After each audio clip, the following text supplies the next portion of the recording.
Hey, what's up guys, welcome back to another portfolio update. So in this video, I'm going to be going through some stocks in my portfolio and stocks that I am planning to trade or invest in the next week. Okay, so I'll share my portfolio right here. This is in my own application that I built for myself. Um, you can see that the stocks in my portfolio has dwindled down from I think 20 positions 2 videos ago to just about 4 positions.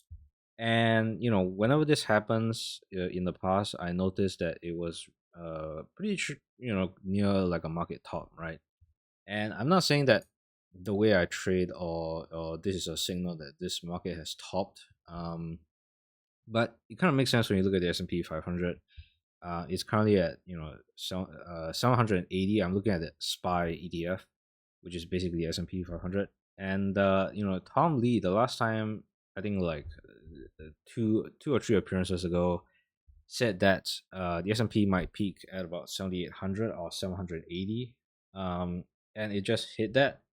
And he said that it was going to be a 10% down. Now he changed this week and said that it's likely going back to 800 instead of 780. So we'll see where it hits from there. Then it's just a rough estimate. And if you go, let's see, 10% down, that would be like back to 800, right? 780. I guess it would be, yeah, 720, 720. So this is where he sort of thinks that the market will fall to. And well, first off, it still has to go up, and then it has to fall if what he says is right. And I think it's reasonable. It's reasonable. Now, obviously, he's not going to be, I guess, 100% right. It might even start to go down at 790. I can't tell you right now what will necessarily cause the market to go down by 10%. And I am actually kind of worried, guys, because the last time I saw my portfolio in this state where it's highly concentrated. Now, the concentration that I have now, I guess I had to go through it, is not as bad as the last time where I just went all in on BMNR, thinking that it would sort of um not go down as the market went down. I was severely wrong with that. Right now, I am mostly in four. I would say 5 position. I will count cash as a position as well. Um, and that is like the number one semiconductor stock, which is Nvidia, Robinhood, um, which you know what? I guess that is also tied to crypto. Gold, which I would say, you know, is the only thing that is sort of outside the market right now. And then I still have the rest of my BMNR, and I have a bunch of bullish options on it. I have a cash scalp put. Sorry, well, I have one cash scalp put, and I have a couple calls, which is theoretically bearish. But the strategy I have here is that I think BMNR will go down in the short term, and then uh, I will try to close out this cover call, and then keep that cash account put. If not, if BMNR hits up above 19, I am okay to sort of sell BMNR with this. Have these cover calls get executed, and then have the cash account puts uh give me another 100 shares, right? So that's sort of the idea here. um so yeah, there you go. That is sort of the S&P. And if there is like a 10% crash, I honestly think that might be a very, very good opportunity. I've been trying to load up on cash here. And I'll go through my trades in a second. So I might not even have cash if it crashes. So let me get to that. um So let me get to my actual positions here. I have BMNR here, which is the still the top holding. I've been trying to diversify away from it, but the position is so big that it's just actually very hard to make it like a small amount. I have to actually like wait till a point where I have to sell the shares, which I'm trying to wait until it's like $60, which could take, I don't know, another 2 years maybe. So I think for Ethereum itself, it's very possible that the consolidation here is gonna be able to hold, right? Like I said, whenever you look at BMNR, the only thing you should care about is the price of ETH and not necessarily BMNR itself, because it's going to trade with ETH anyways. And what I'm sort of looking at here is that if this doesn't hold, if 1844 doesn't hold, which if you sort of look at the 2-day candles, there is a chance that it doesn't hold if the MACD sort of calls over and this goes down and we sort of lose the momentum of Ethereum once again. Now, there are some cases to say that this might not happen, but I'm just purely looking at the technicals here and sort of ignoring most of the other, I wouldn't say fundamental factors, but some of the other news that are really bullish. If I were to just be objective and look at the TA here, and there's a small chance that this might sort of keel over and move towards the red again, and then I might have a better opportunity to buy, which like I said, I'm trying to diversify away from this. So I'm trying to buy in small amounts, so I'm not going to go crazy on this. But I think there is a chance that it'll sort of go down, right? And if you look at BMNR, it's the same thing. 2-day chart. If you look at the MACD, it's not culling down as quickly. This is partly due to the, I would say it's what's the word for it? It's like an artificial bullish momentum because BMNR has been buying back a lot of shares. But one thing that sort of surprises me on BMNR, well, it doesn't surprise me, but it surprises me how much the institutions are buying. If you look at this, this is a video from Tevis. Does a very good job on the weekly videos on BMNR. He does get bearish sometimes, but so does everyone who's holding BMNR.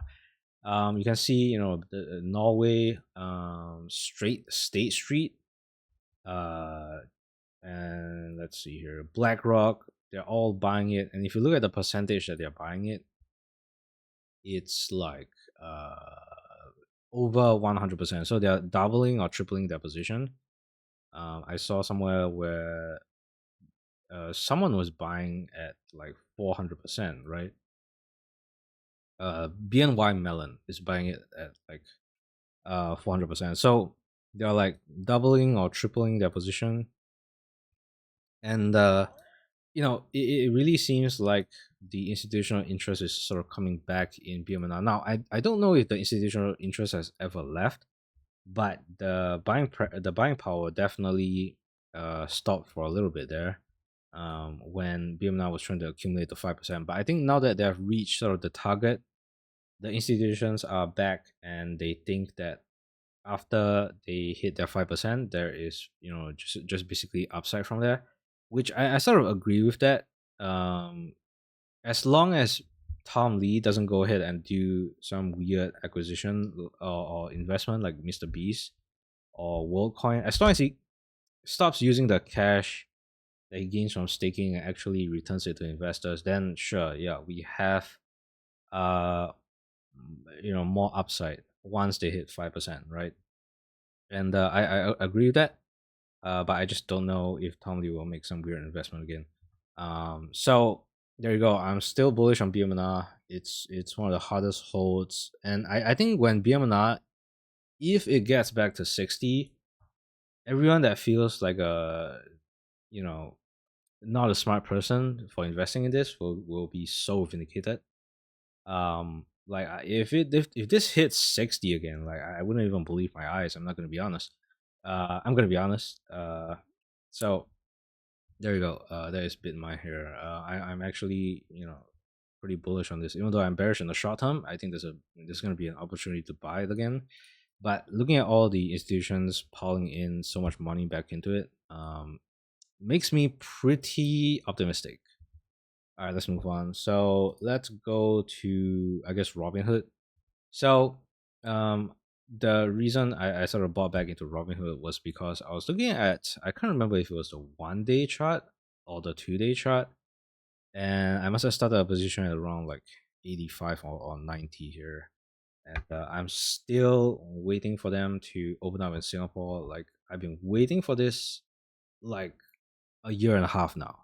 I am kind of pissed. Like I do wonder why they take so long to release stuff, or maybe it's just part of the marketing strategy to build up hype for the product. I don't know, but it does kind of piss me off that they've been taking so long to open their borders.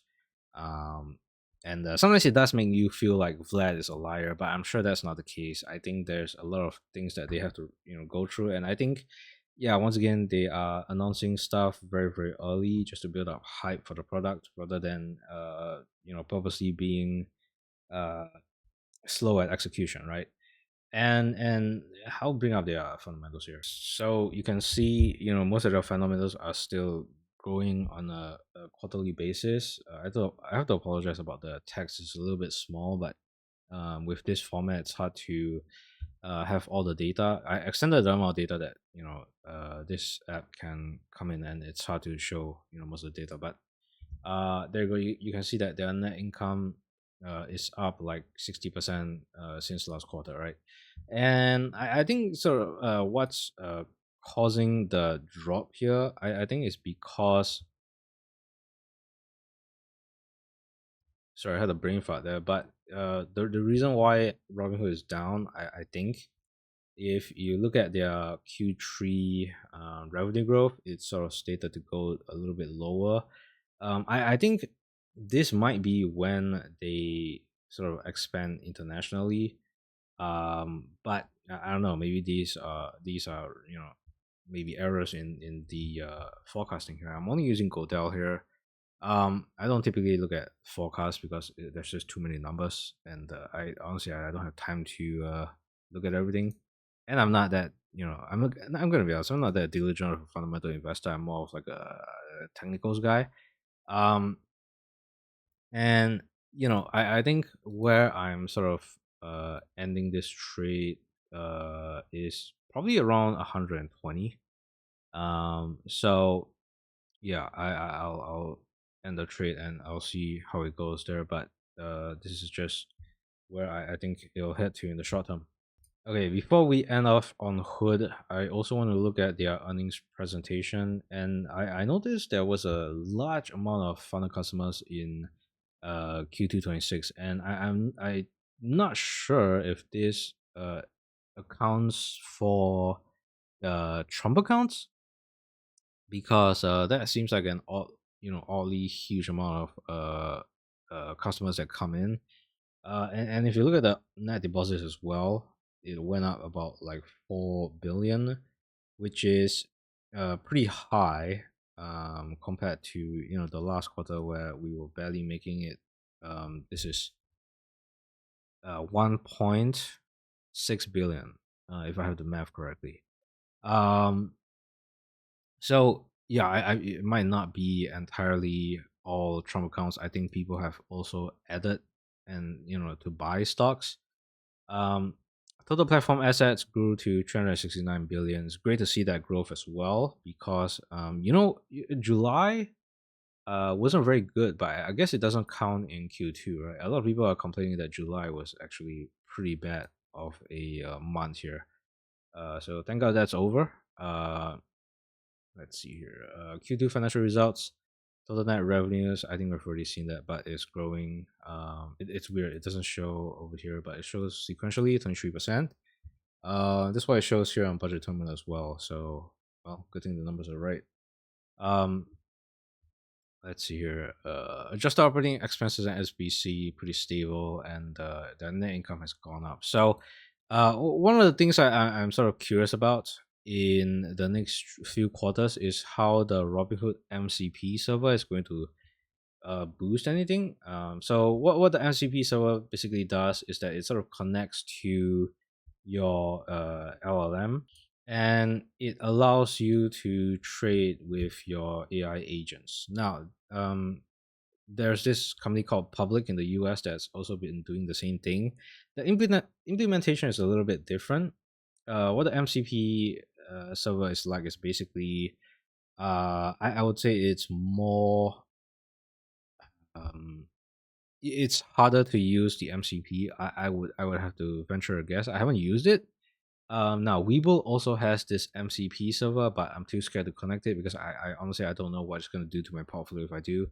I'm still a little bit paranoid about that, so I'm not gonna do Webull MCP. But from what I hear and from what I see from Robinhood, it gives you a separate account for the MCP. So I think it's way safer that way. And we'll see if this actually has an effect. Now my guess is that it's not going to, but I might be wrong there. So let's move on from Robinhood. And the next uh stock I want to talk about is Nvidia. So once again, Nvidia. I was looking at the growth rate of Nvidia and AMD, and I am still surprised by how much Nvidia is able to grow. And if you look at their fundamentals here, even though that their revenues are up in the almost 100 billion, they are still growing at for the last 3 quarters around 20%, which is just once again just like nobody's ever heard of it. Now, if you look at their cash, it does seem like they are spending a bunch of cash here. This could be financing, this could be other investments that they're making, but because Nvidia is a IP owner, they don't actually make the chips. The cash going down isn't really a bad thing. Their R&D spending is obviously going out of control. Now they're making one of the top chips in the world. But there does come a point where uh, this might come and bite them in the back if their revenues stop growing. And once again, it leads me to ask the question, right? When is this going to stop going up? And specifically, when I talk about that, I mean the S&P 500. Once again, if you zoom out, sure, the S&P 500 typically does continue to go up, but there will always be sort of these valleys here where the market sort of fails, and I don't know honestly if I'm going to be able to time it right and get out of the market before this goes down. I'm going to have to really think about that after I end this video, whether I want to continue to trade this or do I just want to stay out of the market, because this is something that I'm really concerned about. It's just, everyone just wants the market to keep going. But if you look back to history, there's always some sort of catastrophic event that causes a downtrend in the S&P 500, and that will heavily reflect on the number one company in the S&P, which is Nvidia. You can see that even though they posted, I would say, pretty good growth rates. I'm looking at it right now. It's like 19.8% in the last quarter, and it didn't really move the needle. In fact, if you look over here, it actually caused a downtrend in Nvidia, and that could be a multitude of reasons. Maybe people think that they are, honestly, I don't know what people were thinking. But it didn't move the stock. Maybe it's because their market cap is way too high, right? And this is also pretty important because I heard someone on, it must have been Josh Brown or something, say that when institutions buy a stock and it goes up that much, it does hit some risk problems. The risk is not taking profits, and if you know what happened after it must have been the last financial crisis, or it must have been after COVID. The risk and compliance guys in a lot of these financial institutions have way more power than the people actually making decisions.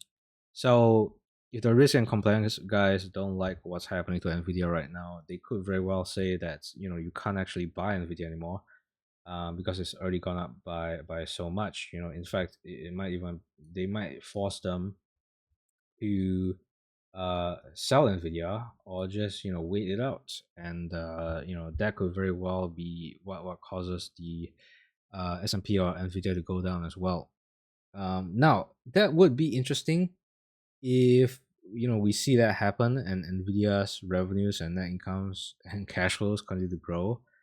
I'm sure that has happened before, and ultimately it just has to boil down to who's actually going to buy a stock at this price, right? And how much can Jensen promise? Um, we're seeing in the US right now. I don't necessarily agree with it, but it's what's happening, where people are states in the US are signing like a no data center bill. What's going to happen to the people that buy their chips, right? Um, and Nvidia came out this week. Jensen Huang particularly, and he sat around with like six bankers and said that basically, Nvidia can tell them where to invest in. They can invest in Nebius, and because Nebius can use that money to buy back into Nvidia chips. Um, and when that happens, at what point will that actually stop? At what point does the bank say, okay, sure, we have too much money invested in the AI market right now. We're going to pull back on this. Um, you know, at that point, what's Jensen going to do? How many tricks up his sleeve does he have? Because that's what we are doing right now. Uh, we're just showing magic tricks with AI right now. Um, so I guess just to extrapolate a little bit on that points on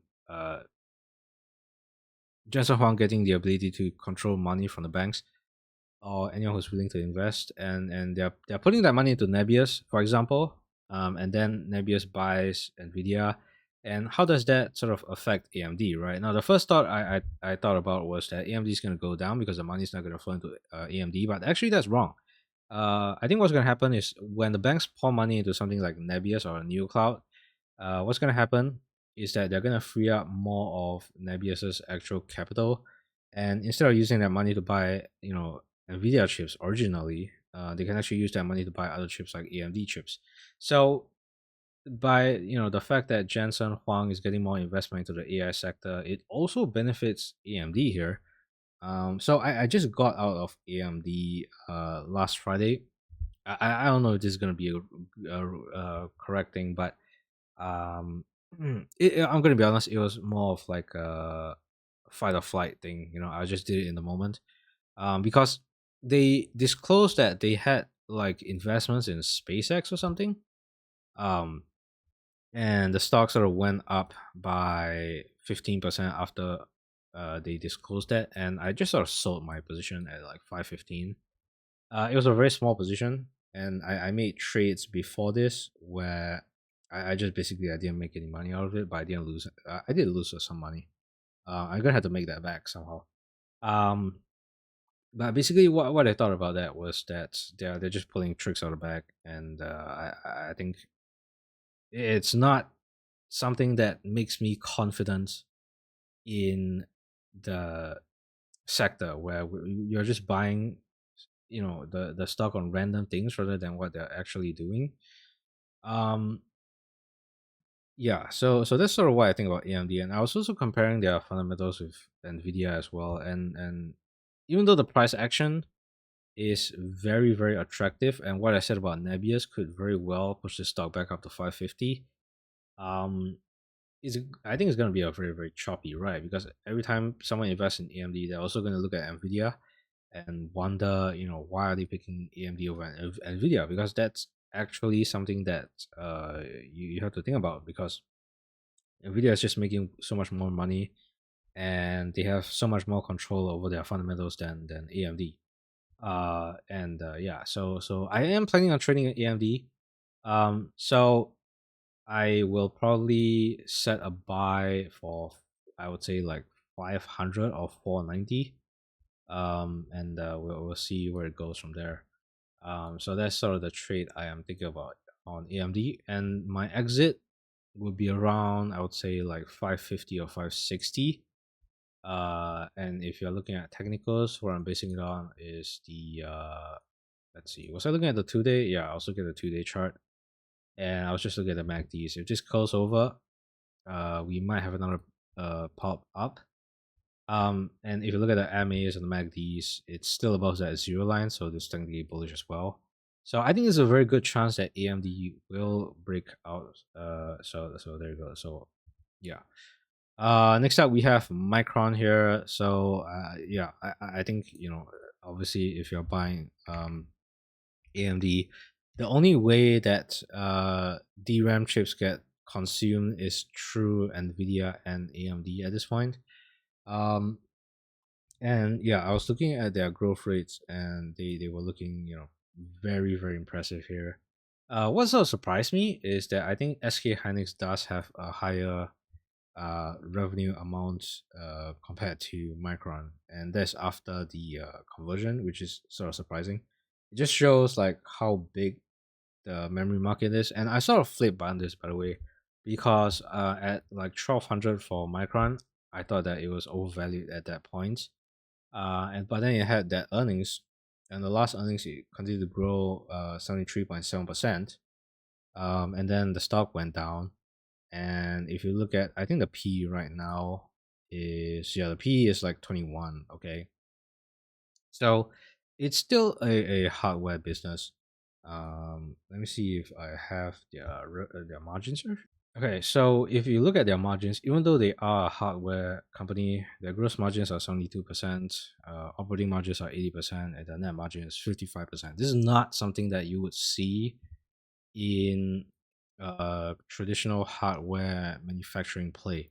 But because of the shortage that they have right now, um, it's very likely that this will continue to keep going. And I did say some shit about Nvidia and how much they can promise in the future, but I think what I was talking about was at least 2 years in the future.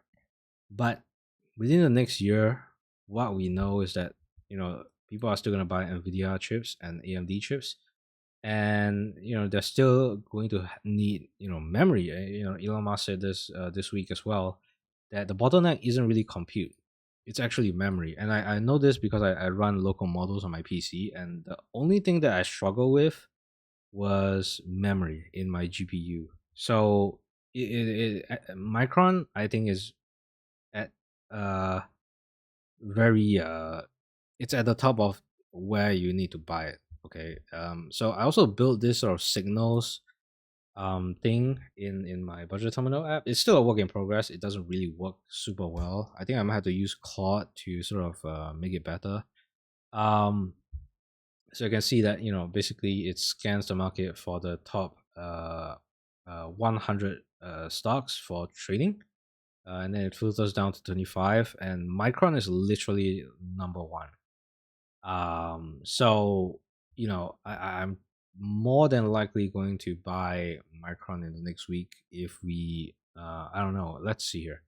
um I think I will wait for the forward chart to sort of cool down to a manageable level for the MACD.